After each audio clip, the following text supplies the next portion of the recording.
Welcome to Intuitive Flow, hosted by me, Mikaela Wallet, an intuitive who uses neuroscience to reprogram your subconscious and trained intuition to get to the root cause of your problems to help you create a life that you don't need a vacation from.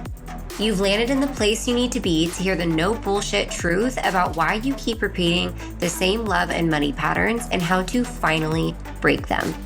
This podcast is here to wake you up. It's time to stop living as the watered down version of yourself and step unapologetically into the woman you came here to be.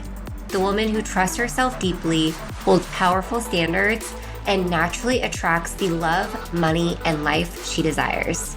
Let's flow.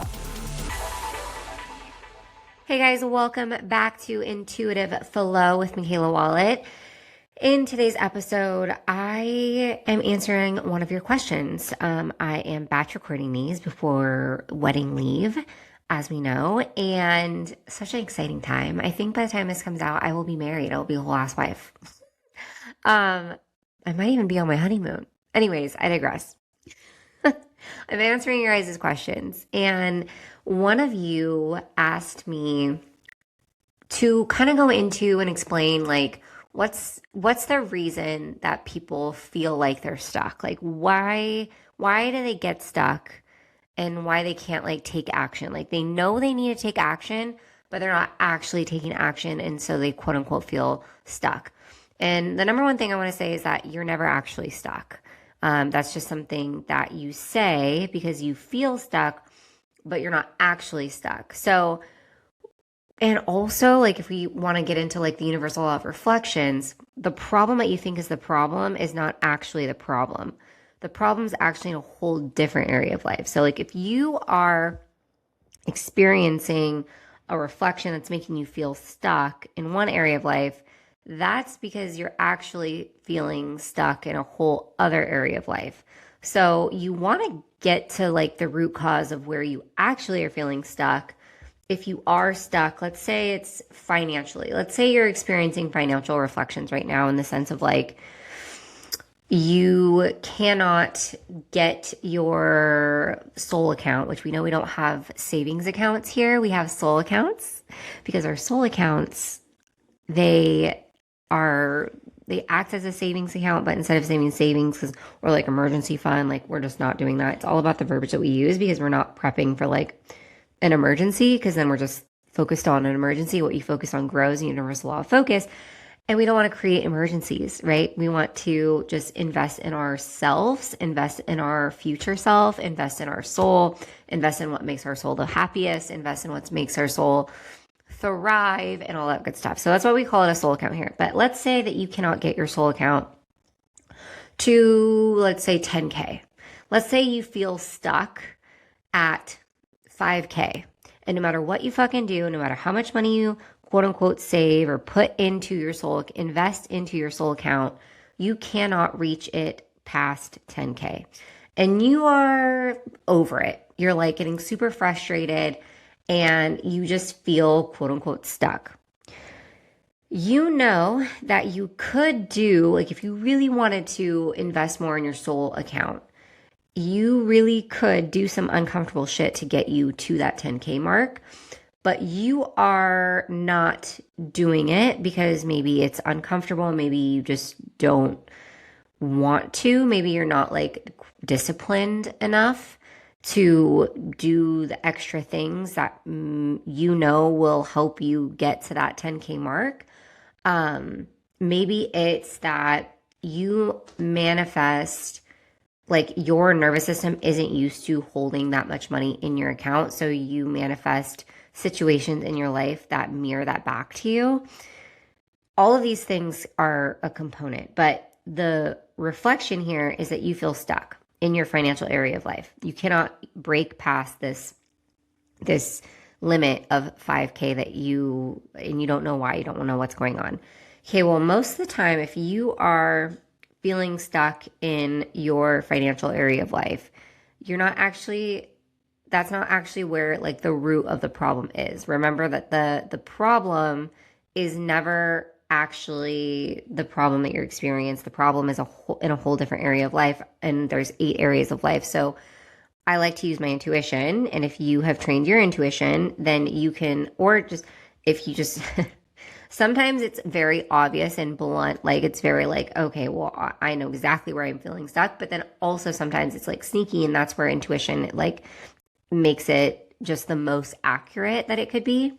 Is you want to ask yourself, okay, like where am I actually feeling stuck in my life? Okay, well, I'm feeling stuck in, let's say it's career, like vocation area of life. Like you actually don't feel like driven enough to create the things that you are wanting to create in your life, that in your vocation, in your career, and you actually feel really stuck there. And so because you feel stuck there, it's also being reflected in your financial area of life. Do we get the point? So if you heal the not feeling like you are capable of creating what you want to create in your vocation area of life, then that's going to clear up your financial reflection that you're experiencing as well. So like, what is it in your vocation area of life that you are quote unquote feeling stuck, that you know what you could be doing to shift in your vocation area of life, but maybe you're not doing it, right? You know all of the things you need to do, but you're not actually doing the thing. And so it's just being reflected to you in the financial area of life. But the point is, you're never actually stuck. It's just you're trying to fix something. You're trying to fix you're trying to fix it with a band-aid when actually the root cause of the problem is like in a whole different area of life, but you're not looking there. So that's the first thing that I want you to be doing. If you are feeling stuck in any area of life, it could be family, social, it could be vocation, it could be financial, it could be passion, hobby, like what out of the 8 areas of life, where do you feel stuck? And then figure out what the root cause, like where else do you feel stuck in your life?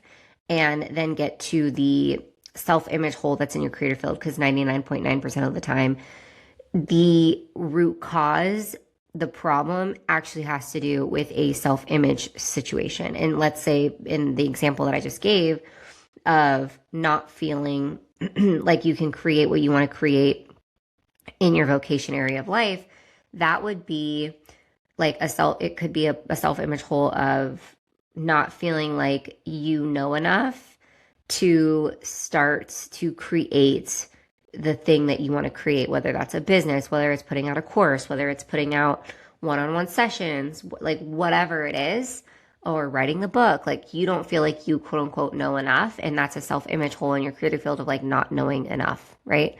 Feeling like you don't know enough to actually just start. And here's the thing. You're never actually going to be 100% ready. Like being ready doesn't exist. It doesn't exist in any area of life. You just have to do the damn thing and honestly cross your fingers and hope that it works and do everything in your power to make it work, and just trust that you are doing everything that you could possibly be doing, and that you fucking got this, right? And that it's going to all work out. Because honestly, even if things don't work out the way that you thought that they would, they're going to end up working out for you just exactly the way that they are supposed to work out. So, with all of that being said, it's not that you're actually stuck. You're not stuck. You are maybe stuck neurologically or emotionally or energetically, but you're not physically stuck.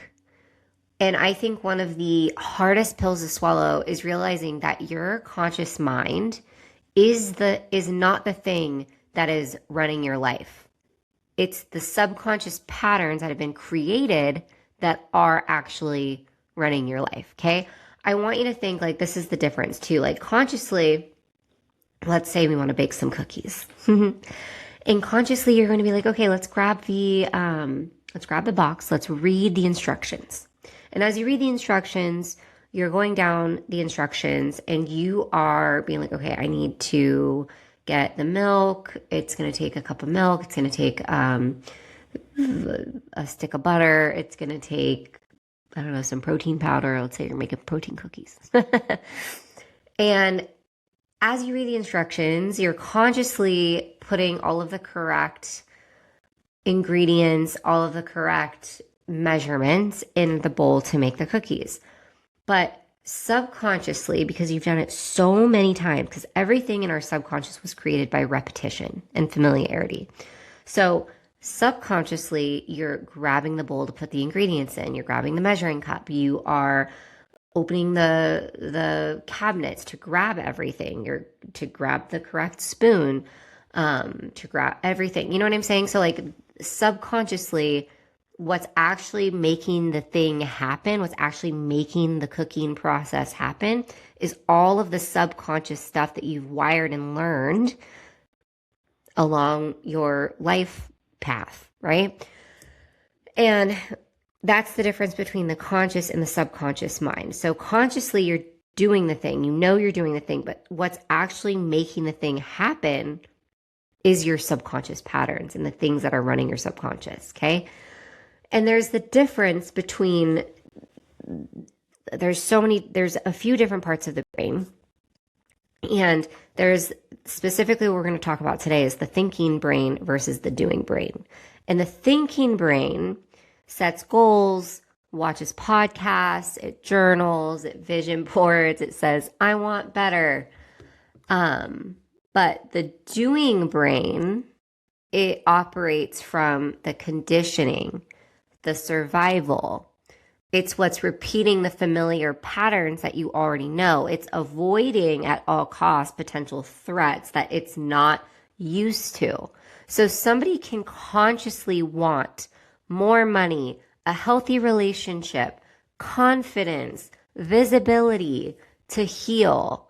But physically, they're going to avoid posting the content, setting boundaries, leaving toxic situations, investing in help, applying for opportunities, having hard conversations with people, being seen, because the body is actually trying to, the subconscious and the body are trying to protect you from discomfort, right?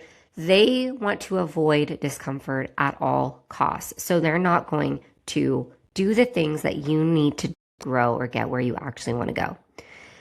Familiar pain feels a lot safer than unfamiliar success. And this part is big right here, okay? So I want you to listen up.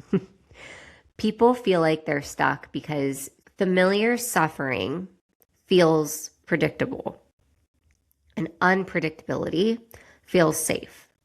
And when you jump into the unknown, when you do something that your body isn't used to, when you start a business, when you start a new job, when you have a baby, when you get married, when you do anything that's outside of your comfort zone, that like you're just jumping in fucking cannonball, head first, diving into the deep end, right?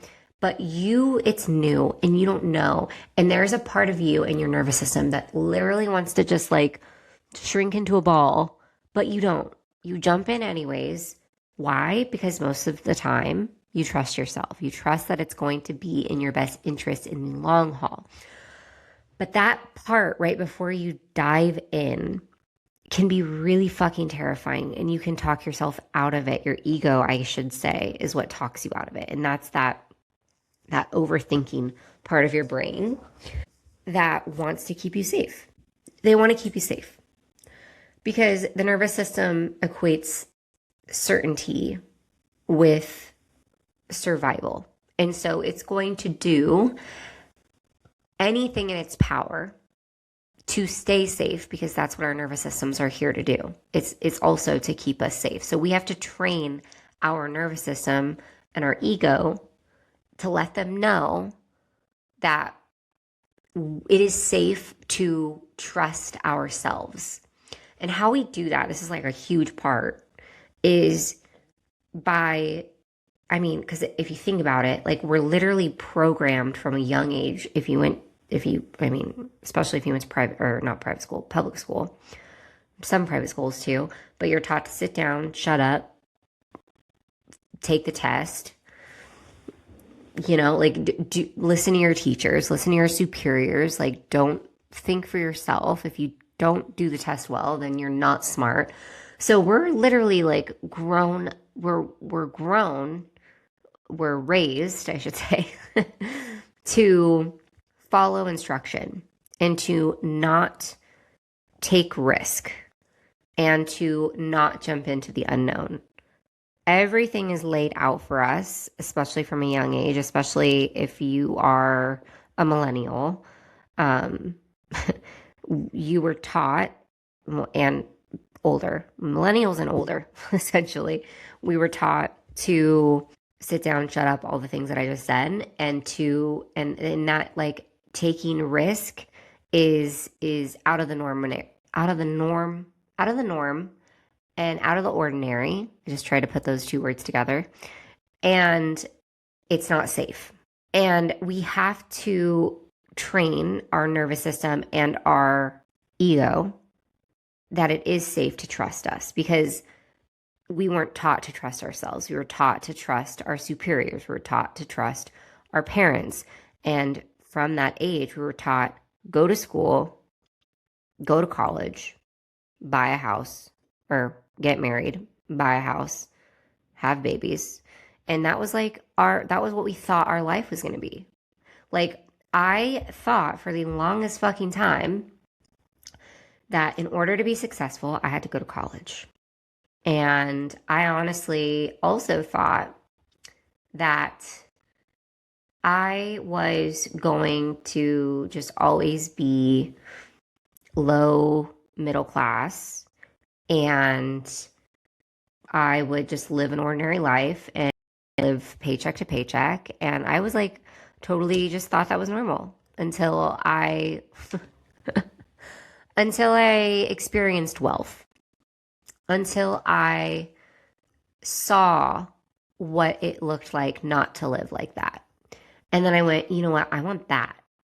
And I didn't know how it was going to happen, especially because I didn't go to college, right? And then I learned about network marketing, and I learned about entrepreneurship, and I learned about building a life and not having anybody else tell you what you should or shouldn't do, or what you can create, and not having an income ceiling and all of that stuff. And jumping into that, fucking terrifying. Fucking terrifying. But you want to know what else was terrifying? The thought of continuing to live life the way that I was, or ending up, no offense to my parents, but living a life the way that they do. And to have a minimal, like, just, this is how it is. There's no possibilities. Endless possibilities don't exist. Like, this is your story. This is what's written in the stars for you. There's no way that you're going to break out of it. There's no way that you can make 10K, 20K, 30K, 50K, 100K a month. Ew. Like, I don't want that to be my reality. I unsubscribe. But unsubscribing to that and telling those beliefs to kick rocks wasn't easy, right? Like, it was scary. It was uncomfortable. And then that wasn't even like, that was the healing part, right? The healing, the subconscious part. And then you've got to take the fucking action. You got to take that action to actually make it happen, and to like create the business, or put yourself out there on social media. Tell people when they ask you what you do for work that you're an intuitive, and then wonder if they're going to be like, what the fuck are you, what do you mean, like, that you sound like a psychopath? And then not caring. Or maybe they're totally cool with it, which that seems to be the case a lot more than not. But that also depends on, without going down this rabbit hole, that depends on how rooted you are in what you do and how good you are at it. I find that in the beginning, people thought that I was crazy, and the more rooted I got to what I do, the easier it was to say, oh, I'm an intuitive, and I help people fix their shit in their life using my intuition. People go, that's really fucking awesome. Now, it wasn't always like that. But like I said, the more rooted I got to what I did, the better it got. And I think that also what helped was when I was starting out my business, to just be like, of course my family and like friends asked me like, oh, how's your business? No matter what, didn't matter if I didn't make shit in my business that month, I'd be like, oh my God, it's so good. It's so good. And I feel like I'm getting on a tangent here, but I feel like this is going to be helpful. This is like an intuitive just tangent that we're going on. But the reason I did that was because I'm not going to, sit there and complain like most people would. Or just say, oh, it's all right. Like, fuck no, that's not what we're manifesting. That's not what we're creating. What you focus on grows. And the fact of the matter is, bottom line is, if you want your shit to pop off, you gotta believe in yourself more than anyone else is ever gonna believe in you. You have to have your own back. Even if people aren't gonna don't believe in you and think that you're crazy, you've got to have your own back. Like, you've got to believe in yourself more than anyone else does. And you've got to get reeling it back in. Like, you got to, in the uncomfortable, you've got to talk yourself out of that spiral. You've got to stand on business. You've got to continue to do the things that you need to do to move the needle in the right direction, even when it's uncomfortable. Because a lot of times, like, what keeps you stuck too is falling victim to like the current circumstance and not believing that the work is actually going to work for you, right? Like, if maybe you have jumped into the deep end and things aren't going the way that you want them to, like, you have to like slam the back door shut. Like, there is no plan B, right? Like, there's no fucking plan B here. Like, this is it. Like, I will never work for anybody ever again. I've already gone down that path thinking like, oh, it'd be easier if. No, it may be, yeah. But in all reality, there is no plan B. I have slammed that door shut, and you got to do the same. Stop being like, oh, well, if this doesn't work out, what do you mean? What do you fucking mean? You got to close that door.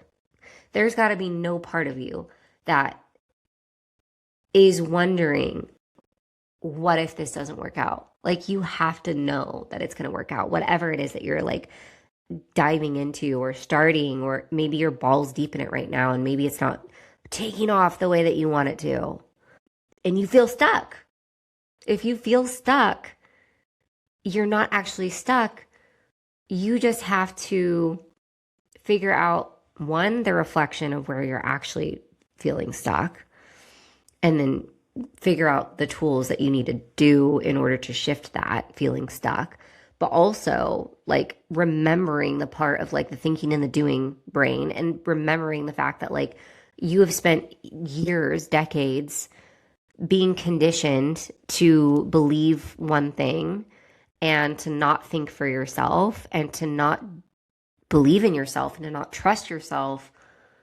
And so for you to all of a sudden shift that and go into this whole thing where you're like fully trusting yourself to figure it out and for everything to work out in your favor, that's a scary thing to be in. But you have to like stand 10 toes on business and work your way through that unfamiliarity and train your nervous system that it's safe and that it's okay for like there's no way that you can logic your way into things. Like, you have to intuitively feel and be rooted to the fact that like you're good no matter what. And what I mean by that is, a lot of times you create these scenarios in your mind of like, this is what's going to happen, whether that's a good thing or a bad thing.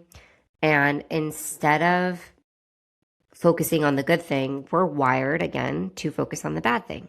What's the worst case scenario? And then we're like racking our brains among the worst case scenario.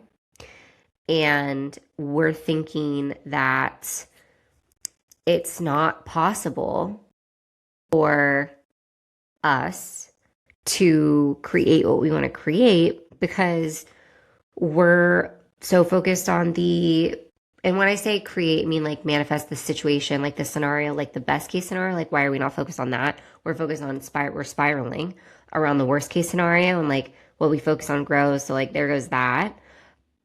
But we have to stop trying to create outcomes in our mind that haven't even happened yet. And we try and like predict the future when like in all reality, like you're in control of what you're creating in your life. But if you can't focus on if you can't see the neutrality in both, like take the best case scenario off the pedestal and then take the worst case scenario and stop spiraling over. Instead, see how it would be the best thing ever if that worst case scenario happened for you. Because the reality of the situation is it would be in the best case if it did, no matter what happens. And I'm not saying this in like a spiritual positivity, bullshit, spiritual matrix kind of positivity thing. That's not what I'm trying to say. I'm saying it in the sense of source sees everything in as neutral. And so it would be in your best interest to stop trying to create scenarios in your head that aren't even happening and just fucking go for it regardless, worst case or best case scenario, but also get neutral about those things so you can bring your anxiety down. So this is using the universal law of polarity instead of spiraling over what could be or whether that's good or bad and whatever you're focusing on. But I know that 98% of the time you're focused on the worst case scenario happening. Write down that worst case scenario. Write it down. Ask yourself, if that worst case scenario happened, like how would it be the best thing ever? How would whatever that is happening be the best case scenario for you? What would you learn from it? What would it show you? What opportunities would it bring you? How would getting the best case scenario actually be the worst thing for you? Like, how would you actually be losing money if the best case scenario happened for you? You could do that too. If you've ever thought, why do I make money but it never stays? Or why does it feel like I'm doing everything right but my income just doesn't grow? This is for you because the truth is it's not your strategy, it's your identity. Money doesn't respond to how hard you work. It responds to who you believe you are and how safe your body feels holding it. And most women, they're trying to build wealth on a foundation that literally cannot hold it. That's why you have good months followed by pullbacks, income ceilings you can't break, or money that comes in and disappears just as fast. Inside Mrs. Wallet's money method, we fix that. This is an 8-week identity and energetic recalibration where you learn how to rebuild your money identity and regulate your nervous system around receiving more and actually become the version of you who holds more money consistently. By week 3, the women inside are already seeing shifts. One of my students manifested a raise. Another had a random $6,000 deposited into her account. Not because they worked harder, not because they hustled more, but because they shifted the identity their money was responding to. This is what happens when you stop chasing money and start becoming the woman it stays with. So if you're done guessing and done repeating the same patterns and you're ready to actually understand what your money is trying to show you, Mrs. Wallet's money method is for you. Check out the show notes below and start binging today. And this is really important because I'm guilty of this too. Like I said, we do the thing where we're like we're trying to just say, oh, this is what's going to happen in our future. But whatever you believe to be true is your truth. And 98% of the time, if you're focused on the worst case scenario, guess what you're doing? You're manifesting that worst case scenario. And in the end, no matter what happens, it's all on purpose for a purpose, as we know, but that doesn't mean that it's all going to be like sunshines and rainbows and you got to be positive Patty through the whole situation. Like sometimes it's going to suck. It's not always going to be easy. Chasing after your dream isn't going to be easy. There's going to be ups, there's going to be highs, there's going to be lows.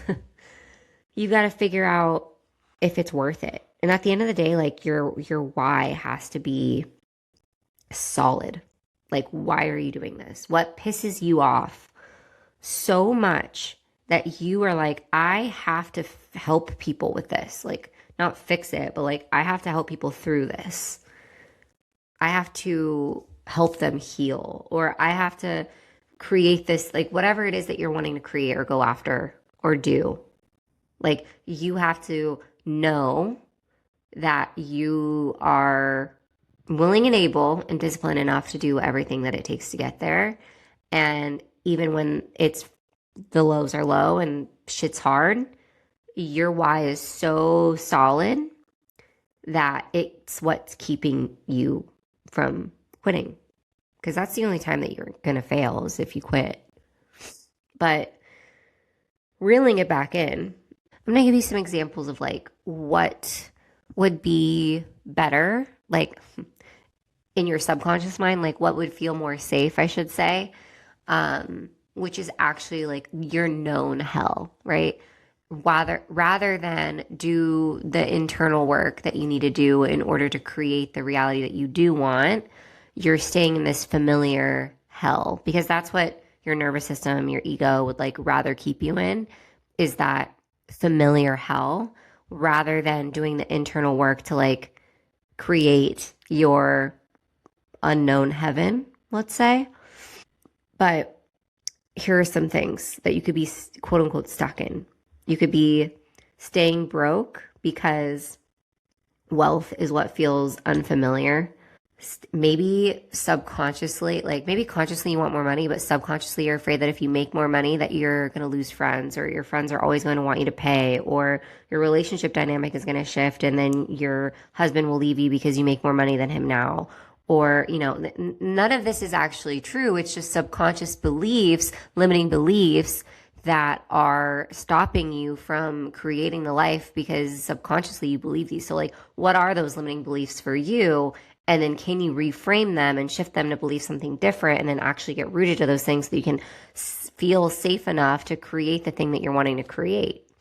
It's maybe staying single because healthy love feels vulnerable. Like, or maybe it's not staying, maybe it's staying single, but staying in like continuing to repeat toxic ass relationships or attracting toxic men and then like blaming everything outside of yourself, like, hi, guilty, instead of healing what needs to be healed internally, shifting your belief system and actually like being okay with being in a healthy relationship. Because being in a healthy relationship isn't, when you've experienced toxic as fuck masculinity your entire life, like I have, being in a love that is healthy and strong is so weird. And I could start crying because I'm like gonna get married in 10 days. But in the beginning of being in that, like I remember being on a retreat and looking at my mentor and being in tears because I was so afraid that I was going to fuck shit up with Bryson because it was so good. Because that's what I do.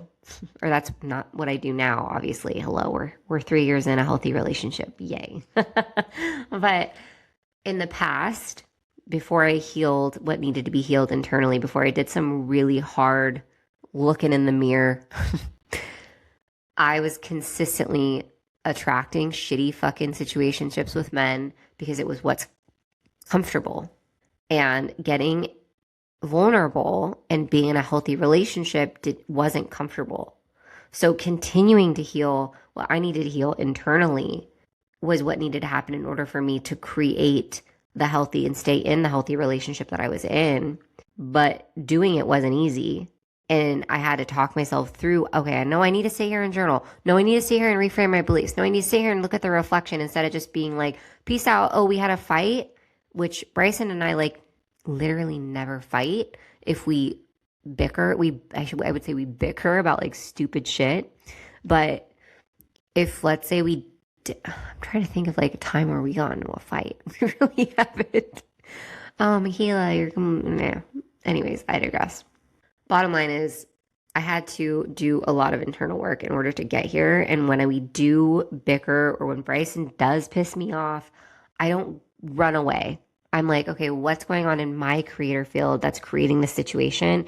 And I'm convinced that that's the only reason why Bryson, like all of the work I do, all of the work, the self-image healing, like the intuition training, I wouldn't be able to have the relationship I have with him if it weren't for this work, because your girl would have dipped out a long time ago, even if it was bickering over the littlest things. But also, I wouldn't have been able to create and manifest the relationship that I have with him if it weren't for doing all of the work that I've done. So the difference, like, I could have stayed stuck in continuing to repeat the same, attract the same men and different men, the same relationships in different men. But instead, I was like, okay, who's the common denominator? Oh, it's me. Is that something that most people do? Absolutely not. It would be way easier to just stay a victim and blame, blame, blame. But instead, I was willing to to look at myself in the mirror and take radical responsibility for what I was creating in my life, and then shift and heal it so that I can create something different and actually manifest a relationship that was worth my fucking time. Right? But not a lot of people do that. And that's the difference between the like thinking and doing brain. Is like the thinking brain, like consciously, I know that I need to do the healing, that I need to shift what needs to be shifted, so on and so forth. But the doing part of like actually doing the work and then implementing it, and like implementing the boundaries, implementing the standards, not answering, not entertaining men who like I knew were not it, right? Like that part wasn't fucking easy. And did I slip up maybe once or twice? Probably. But does that mean that I failed? No, because I obviously healed and am continuing to heal. Like the healing's never over to create what I've created now with my relationship and in multiple other areas of my life too, career, financial, so on and so forth, right? But the action of doing was something I had to be more disciplined about, because you're not always motivated. You've got to be disciplined, right? We know that here. Another thing that would be a lot easier is staying invisible, because visibility can lead to judgment. Like, in no world can you have control over everyone's perception of what you are saying, right? You putting yourself out there, you sharing long form content or TikToks or reels or whatever on your social media, it puts you out there and you're being seen by people who you went to high school with, by people you went to college with or played sports with or have family. And then you like see, like, I do this thing. I've realized that like I have separated what I do with like my social media, my podcasting, all that stuff. And I just assume that people have me on mute. Like, I have just assumed, and I'm totally okay with the fact that like people who are probably closest to me probably have me on mute because they don't understand me. They don't understand the work that I do, and that's okay. Maybe I'm wrong. Maybe they do. I don't know, but I don't care. I do it anyways, and I just assume that they have me on mute. So I just assume that they're not seeing anything that I'm doing. And then I'll like run into somebody in real life, or I'll like, for instance, what did we do? We had like Bryson's daddy just turned Bryson's daddy. Anyways, Bryson's dad just turned 60, and we had like a party for him, a family friend party, and I met some people that I had never met before, but apparently they follow me, and there was a couple that basically came up, and I introduced myself to them, and they're like, oh yeah, we follow you on Instagram, like you're so awesome, blah blah blah. It was awesome, I love that. But then it really does, I'm like, I kind of forget, like, oh, like people in my actual like physical life, like obviously, virtual, there's just this weird thing, like I don't think that it's explainable unless you're in it and you also do this work. But it's like when the worlds collide and I meet people in real life, not just like virtually through a screen or computer, and they like talk about what I do and like either how it helped them or how they really love it or so on and so forth, whatever that it is that they say. But like it could have gone the opposite. Like I know I know that I have people in my real life who do not believe any, like a word that I say, because they're like hardcore religious and they just think that manifestation is like the devil, which is, it's not. Everything, it's all interchangeable depending on the words that you use, okay? Like I think manifestation is the same thing as praying, but that's my own personal opinion to an extent. Obviously, anyways, I digress. We're not going down that rabbit hole. But they, you know, sometimes they like my stuff, sometimes they don't. I feel like I'm going on a tangent here again, but the bottom line is visibility can lead to judgment, and judgment's uncomfortable.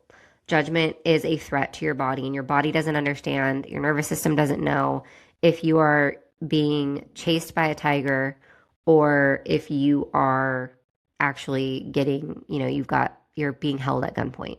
Like it doesn't know. So it's going to do the thing, it's going to like it's going to make you self-sabotage to like not actually create the thing that you want to create because you're worried about judgment. Another thing is staying overwhelmed because peace feels unfamiliar. Like I used to be addicted to chaos. I used to be addicted to being overwhelmed. And I used to not feel worthy of being at peace. And that was a huge thing that I had to work through, right? I had to feel worthy of being at peace. And there's a lot of us that don't feel worthy of being at peace. There's a lot of us who wear busyness as like a badge of honor, who think like, oh, well, if I'm busy, if I constantly have something to do, that means that I'm going to be successful. Like that's not the fucking truth. You know, like I spent my entire morning, I woke up at 7 and I did my ingredients and my energy work. I had a lot of like energy work that I needed to work on today. With the wedding, there's like a lot. It's just a lot, you guys. I'm fine. Everything's fine. But I did a lot of energy work this morning to like just really get good. And then I went to Legree, and then I took Zeus for a walk and I got a latte. And now I'm here recording this podcast and I'm going on a bunch of tangents because I feel like talking to you guys rather than some of the other other responsibilities that I have to do today. This obviously is an episode that's longer than my typical episodes go, but now you know why. And I'm just like letting it flow because I am not going to be addicted. Like this is what feels peaceful in my body. Like this is what feels good to me right now. And I'm going to honor that and do what feels good as opposed to pressure myself to getting a million things done. To an extent, I'm still going to get things done, but like, I'm not going to push myself outside of like what, you know, I'm not going to push myself. I'm going to like reach my capacity. And like, I use my intuition to be like, okay, what is in my best interest? What's going to get me to my goals the quickest? Is it doing this or is it doing that? And I'll use my intuition for that. So that's something that you could do if you're a trained intuitive. If you're not, you want to learn how to do that. Awaken Intuition Training Camp. You can get on the wait list on my website, which is in the show notes below. MikaelaWallet.com. But anyways, I digress. If you are staying overwhelmed because peace feels unfamiliar, you don't feel worthy of peace, peace is one of my highest priorities in my life. Like if it's not bringing me closer to peace and freedom in my life, then I don't want it. It ain't for me. I'm unsubscribing. But it took me a while to get there. And if you're listening to this, chances are you're going to have to work through that too. Feeling worthy of peace. We've also got the identity problem of people trying to change behavior without changing like who they actually are. An example of that being that somebody would say like, I want to become more disciplined, but internally they identify as somebody who is inconsistent, lazy, overwhelmed, behind, or not smart, incapable. So the subconscious mind is going to consistently pull them back. The subconscious mind's job is not to make you happy. Its job is to keep you consistent with who you believe you are. So like if you believe that you are somebody, if you're consistently saying in your mind that you are lazy, overwhelmed, behind, incapable, like that's not going to get you where you want to be. If you want to become somebody who's more disciplined, you're not saying, I want to become more disciplined. You're saying, I am somebody who is disciplined. And then you act as somebody who is disciplined. If you, again, this goes with like the attributes that you want to connect to. You want to connect to your attributes and be so good with like who you are using those attributes. Like you're so rooted in every single attribute and quality that you, maybe let's say you're independent, you're strong, you're beautiful, you're ambitious, you're courageous, you're fun, you're driven, you're persistent, you're resilient, you're bubbly. All of these attributes that you have, right? And you're so rooted to those that you no longer identify with anything that you don't want to be. That's your identity, your quality and attributes that make up who you are authentically to your core. That is what you want to be rooted to. And that is what's going to create your reality. Not if you're somebody who's consistently saying, oh God, I'm always late, and I'm always somebody who's late, and I'm always somebody who can't remember people's names, and I'm always somebody who gives up before it gets good, or I'm always somebody who is messy, and you don't want to be any of those things anymore, then you have to stop identifying with those things. So like ask yourself, what are you identifying with that you don't want to be anymore? Stop identifying with that, with those attributes, with those qualities. Ask yourself, what do I want to do and be? Who do I want to be instead? And then like fucking act like it. But in order for that to happen, you have to kill the old version of you who's all of those other attributes that you've been talking about, right? Another thing is the motivation part of things, right? Like I feel like I've given a little pep talk a couple episodes ago about like motivation and how it's never going to, you're never always going to be motivated. Like with this, like right now is a perfect example. I am not motivated to do anything with work. Even right now, I'm a week and a half out from my wedding. I'm like only thinking about wedding things. The bride brain is so for real right now. And yet here I am still pushing myself to do the things that I don't want to do. Why? Because this is important to me. Showing up for you guys is important to me. Having these podcast episodes out for you is important to me. Getting money method out to you guys and having that done, that's important to me, right? I don't want to like pause it and then like have you guys be on a cliffhanger until after I get back from my honeymoon. Like I'd rather have everything just ready to go for you guys in the back end of things. So I'm going to make that happen, right? That's going to bring me closer to peace, because then I'm not going to be like, oh my God, I still need to do this, and this, right? No, it's all going to be done. It's bringing me closer to peace, so therefore I'm doing it.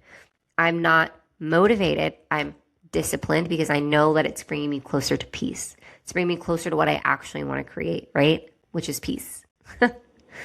A lot of people, they like want to feel, they wait to like feel like taking the action, but transformation actually happens when that action becomes a standard. Like it's not emotional. It's about the discipline you have, the repetition of doing things that are uncomfortable or doing shit that you don't want to do, doing the mundane tasks that aren't glamorous or amazing or, you know, great, but you know are going to get you closer to that freedom and that peace that you were talking about, right? Those things that you hold to it, like they mean a lot to you, right? You are doing the things that you need to do to get you closer to those things. Even if it's not what you feel motivated to do, you're never going to feel motivated all the time. You've got to be disciplined. And then also when the emotions come up that maybe make you want to like not do the thing that you need to do, work through those emotions, honor those emotions, but then do the fucking thing anyways. Like, don't be a soft bitch. We're not soft bitches over here, okay? We're doing the things that we need to do. Like, you're going to need to earn the right to create and live the life that you want to do. And it's like, are you willing to do what you need to do in order to create that? Or are you going to be a soft little bitch about it and just throw out every excuse in the book. Could never be me. Could never be me. I've got a little 5-step situation for you guys to get unstuck if you are feeling stuck right now. Maybe six steps. Okay. Number 1 is stop waiting to feel ready, because you're never going to feel ready. Readiness is literally a myth. Like, it's not a thing. Number 2 is to, wherever you feel stuck in your life right now, ask yourself, like, what's the reflection here? If you feel stuck in if you're getting like financial reflections and you're feeling stuck financially, like, what's the actual root cause of, like, where do you actually feel stuck? You can either use your intuition for this. You can book a one-on-one session with me. You can train your own intuition inside of Awaken so that you can uncover your reflections. I actually have a course called Aligned AF. That's a, I think, 6-module self-paced course. It's on my website, and it goes over the universal law of reflections and how to decode your reflections. Like, if you want to become a master of the universal law of reflections, that's the course for you, Aligned AF.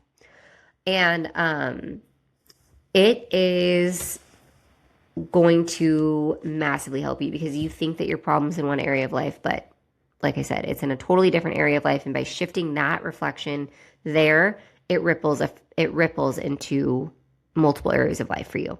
So the number 2 is to figure out what the reflection is and shift and heal that. Number 3 is to create safety while taking action, like whatever that looks like for you. So, like, it could be literally as simple as putting your hand over your chest and repeating to yourself, I am safe, I am loved, I am protected. When you feel like you are doing something that's uncomfortable because your nervous system is like freaking out, remind your nervous system that it is safe, like you are good, while you are taking that action that's maybe uncomfortable. Number 4 is to take smaller actions consistently. I feel like a lot of times you feel like you need to take these big old actions in order to create momentum. But the reality of the situation is it's the small things that you're doing on a daily basis that actually create the big shifts. So what are you going to continue and promise yourself to do on the daily that you know is going to make that snowball effect into something so much bigger to create the momentum that you're looking for? Next is going to be stop reinforcing your old identity. So remember, we talked about, like, what are you identifying with that is not who you want to be anymore. Pay attention to the language that you use, your excuses that you use, the patterns that you are consistently doing on a daily basis that do not align with who you say you want to be. And maybe also, like, the emotional imbalances, or like, what are you doing that isn't honoring your emotions? Where are you gaslighting yourself? Where are you not honoring those emotions and, like, moving through it and then finding the reflection again? And then next is going to be become someone your subconscious recognizes, not through delusion, but through repetition. And then continuing to just connect to who you say you want to be. Like I said, who, instead of feeling the way that the old identity you've been relating to, who is the new person that it's not even this new person. It's you, you've been you this whole time. You've been this, but you've had the potential to be this person this whole time. You just haven't, because you've been so addicted to this old version of yourself. And you're choosing not to be that person anymore.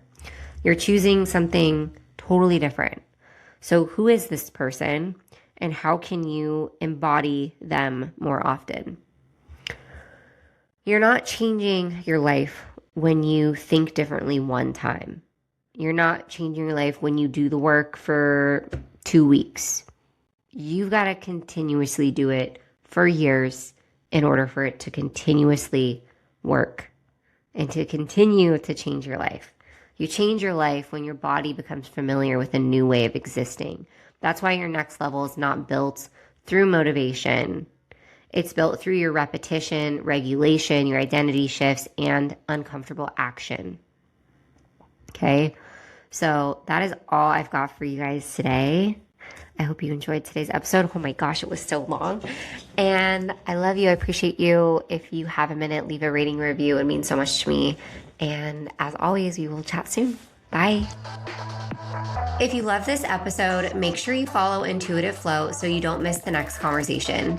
And if you're loving the show, leave a 5-star rating and review. It helps more women find this podcast and finally break the cycles that they've been feeling stuck in.